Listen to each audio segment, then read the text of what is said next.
नमस्कार दोस्तों, स्वागत है आप सभी का हमारे एक और नई वीडियो में। दोस्तों, आज की इस वीडियो में बात करेंगे जन आधार कार्ड के बारे में। जी हाँ, जो जन आधार कार्ड आम जन के लिए सबसे बड़ी सुविधा के रूप में गवर्नमेंट लेके आई थी, आज के टाइम में वही जो है समस्याओं का सबसे बड़ा घर बन चुका है।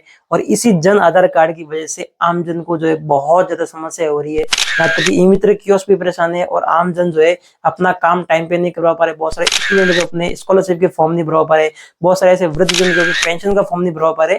ऐसे बहुत सारे लोगों की लगभग जो है राजस्थान के अंदर सारे जो भी फायदे है वो भी जन आधार से जोड़ दिए। और जन आधार कार्ड अगर जो है सही काम नहीं करेगा, क्योंकि जो कि मेन बेस है सभी योजनाओं का, तो फिर जो है बाकी काम तो होने का कोई सवाल ही नहीं पैदा था। तो आज के इस वीडियो में बात करेंगे जन आधार कार्ड को लेकर बहुत सारे बदलाव किए गवर्नमेंट ने उसके बारे में, जो कि आपको जानकारी होनी चाहिए कि अभी क्या प्रोसेस होता है और किस तरह से आप उसमें काम कर सकते हैं। तो आम जन है तो भी आपको जानकारी होनी चाहिए किस तरह से जन आधार में काम होता है, कितना टाइम लगेगा, सत्यापन में अगर कुछ करेक्शन करवाते हैं तो कैसे होगा उसके बारे में, और क्या क्या समस्या आ रही है उसके बारे में बात करेंगे। तो वीडियो को लास्ट तक देखते रहिए ताकि आपको पूरी जानकारी मिल सके। तो सबसे पहले बात कर लेते हैं, आपको पता होगा जब जन आधार को चालू किया गया था तो उसको भामाशाह कार्ड कहा जाता था।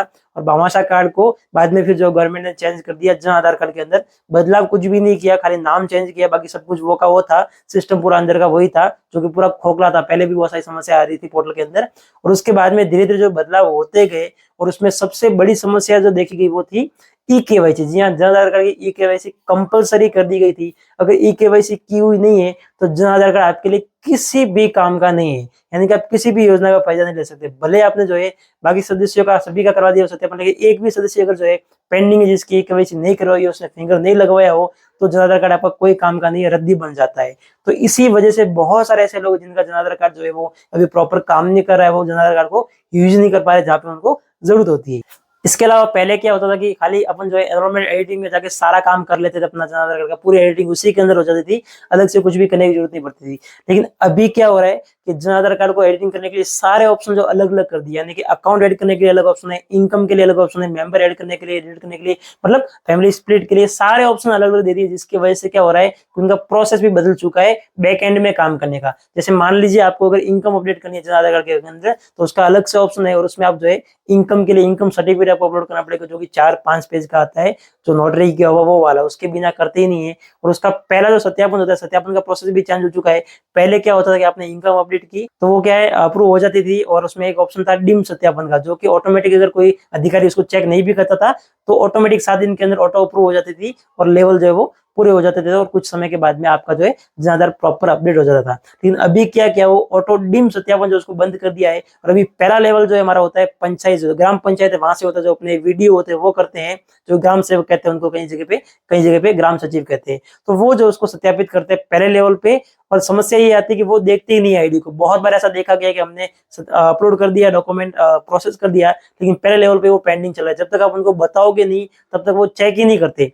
बहुत सारे ऐसे पंचायत हैं जहाँ पे ई मित्र कियोस्क के पास में वो आईडी है, तो वो लोग काम कर लेते हैं। लेकिन कुछ लोगों ने ई मित्र कियोस्क आईडी नहीं दे रखी, खुद हैंडल करते हैं, तो वो क्या महीनों महीनों तक देखते ही नहीं है कि वहाँ पे कोई आया हुआ है कि नहीं, पेंडिंग है कि नहीं है। तो इसलिए वो सत्यापित होता भी नहीं है और पेंडिंग पड़ा रहता है। तो उसके लिए अभी समस्या ये हो रही है कि वहाँ पे जाके आपको बात करनी पड़ती है, बोलना होता है कि मेरा पेंडिंग चल रहा है, आप अप्रूव कीजिए, तो वो कर देते हैं। तो इसका काफी लोगों को नॉलेज नहीं है, जिसकी वजह से क्या होता है वो पेंडिंग ही पड़ा रहता है, और इनकम के बिना स्कॉलरशिप के फॉर्म पेंडिंग चले जाते हैं, यहाँ तक कि पेंशन के फॉर्म नहीं भर पाती, ये चीज होती है। और सेकंड लेवल जो अपने बीडीओ ऑफिस से होता है इस तरह से। तो डीम सत्यापन पहले अच्छा ऑप्शन था, गवर्नमेंट को उसको वापस देना चाहिए, क्योंकि वहां पर जो है किसी भरोसे काम नहीं था। अगर अधिकारी नहीं करेगा तो जो है ऑटोमेटिक सत्यापित हो जाता था, और वही सबसे बेस्ट बात थी।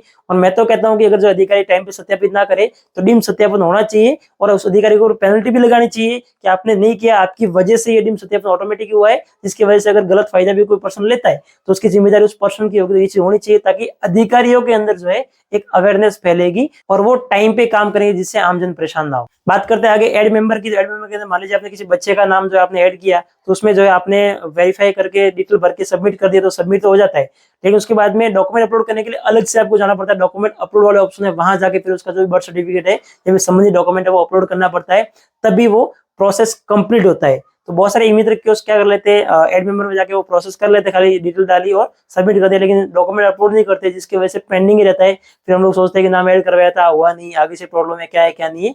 तो इस चीज का भी खास ध्यान देना ई मित्र कियोस्कों को भी और आम जन को भी कि डॉक्यूमेंट आपका अपलोड हुआ है कि नहीं। डॉक्यूमेंट अपलोड हुआ भी ना जो है वो जो वेरीफाई नहीं होगा, पहले लेवल पे अटकेगा, और वैसे भी पहले लेवल पे भी टाइम से काम नहीं होता, दिक्कत वैसे भी होनी है। तो प्रॉपर अपनी तरफ से काम करना है, कोई समस्या ना है। आगे बात करते हैं बैंक डिटेल के बारे में। तो बैंक अकाउंट अपडेट करने के लिए पहले बहुत इजी प्रोसेस था, कोई सा भी अकाउंट जो ऐड कर लेते थे हो जाता था। और अभी एसबीआई बैंक का ऑप्शन नहीं आ रहा है, वो पहले से भी नहीं आ रहा है, तो वो समस्या तो है ही। इसके अलावा अभी क्या किया हुआ है कि बैंक अकाउंट जैसे आप जो है ऐड करते तो वहाँ पे एक तो जन धन वाला खाता नहीं चलेगा, आपका अगर करंट अकाउंट है तो वो भी नहीं चलेगा, और साथ ही आपका अकाउंट जो बंद है यानी कि चालू होना चाहिए, बंद अकाउंट नहीं चलेगा। और साथ ही जो है सेविंग अकाउंट होना चाहिए, उसी को आप ऐड कर सकते हो। और बहुत सारे ऐसे अकाउंट है जो एनपीसीआई से रिजेक्ट हो जाते हैं, कारण ये बताया जाता है या तो करंट अकाउंट होता है, जन धन वाला होता है, या फिर जो अकाउंट एक्टिव नहीं होता है इसकी वजह से, या फिर आधार लिंक नहीं होता, केवाईसी नहीं करवा रखी होती, इसकी वजह से भी रिजेक्ट हो जाता है। तो इसमें भी बहुत समय लग जाता है। और जो अपने स्कॉलरशिप की डेट कह लो अगर नजदीक होती है, तो उस टाइम पे अगर आप करवाते हो अपने डॉक्यूमेंट अपलोड करके, अकाउंट ऐड करवाते हो या फिर इनकम अपडेट करवाते हो, तो टाइम पे कभी नहीं होगी और 99% जो है डेट चली जाती है, क्योंकि कम से कम जो महीनों का टाइम लग जाता है, जो कि बहुत ज्यादा होता है। और ऐसे में इतनी डेट बढ़ती नहीं है, तो उसकी वजह से परेशान कौन होता है, आमजन और जो स्टूडेंट है वो। इसके अलावा फैमिली ट्रांसफर में भी सेम दिक्कत है, 2 लेवल पे वेरीफाई होता है और पहले लेवल पे दिक्कत आती है। तो ये चीजें भी वेरिफिकेशन में बदल चुकी है, तो इन चीजों का आपको खास ध्यान देना है। क्या क्या बताया हमने, एक तो सत्यापन प्रोसेस चेंज हो चुका है, तो आपको पहले जो है पंचायत स्तर पे बात कर लेनी है और वहां से अप्रूव करना हाथों हाथ, ताकि अगले लेवल पे अप्रूव हो जाए, क्योंकि डिम सत्यापन अभी नहीं हो रहा, ऑटो सत्यापन नहीं हो रहा।